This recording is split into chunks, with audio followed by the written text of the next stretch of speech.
कृपा जो होती है ये न्यूट्रल वायर के जैसी होती है।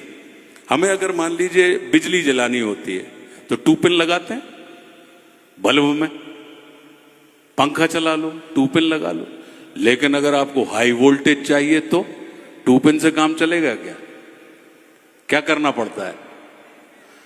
3 पिन में तो एक प्लस वायर होगा, दूसरो माइनस वायर होगा और तीसरो अपन कहवे को वो न्यूट्रल वायर कहावत है, मगर अगर वो न्यूट्रल वायर ना लगाएं तो हमारे घर में जितनी रोशनी है वो भी फुक उड़ जाएगी। अगर हमने 2 पिन से हाई वोल्टेज लेने की कोशिश की तो जो प्लस वायर है वो हमारा कर्म है, जो माइनस वायर है वो हमारा भाग्य है, और जिसे कहने को हम न्यूट्रल वायर कहते हैं, अर्थिंग वाला कहते हैं, वो कृपा है। तो जब तक हमारे कर्म और भाग्य के ऊपर किसी सदपुरुष की कृपा नहीं होगी तब तक हम हाई वोल्टेज नहीं पा सकते। सामान्य बल्ब तो जला लेंगे, पंखा वंखा चला लेंगे, लेकिन अगर आप चाहें कि आप भी जगमगाएं और आपको दूर तक 4 किलोमीटर दूर से लोगों को दिखाई दे कि भैया वो जो रोशनी का वृत्त दिख रहा है ना, वहां पे पूरी रोशनी जगमगा रही है, तो जो हाई वोल्टेज है उसके लिए आपको कृपा की आवश्यकता पड़ती है।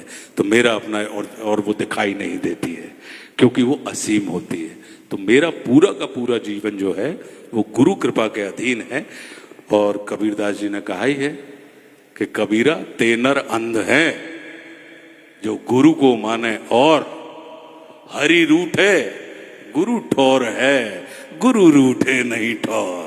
परमात्मा रूठ जाए और गुरु अगर मौजूद हैं तो आप विश्वास कीजिए परमात्मा को भी अपने लिखे हुए लेख को आपके लिए बदलना पड़ेगा। लेकिन यदि गुरु रूठ जाए तो फिर परमात्मा भी लिखे हुए लेख को आपको ना देने के लिए बाध्य होंगे।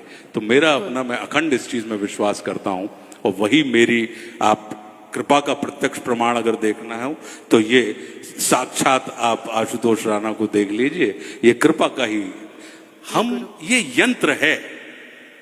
माइक बोल रहा है कि आशुतोष बोल रहा है? माइक क्या काम कर रहा है? माइक सिर्फ आवाज बढ़ा रहा है, एम्पलीफाई कर रहा है। बोलने वाला कौन है? आशुतोष।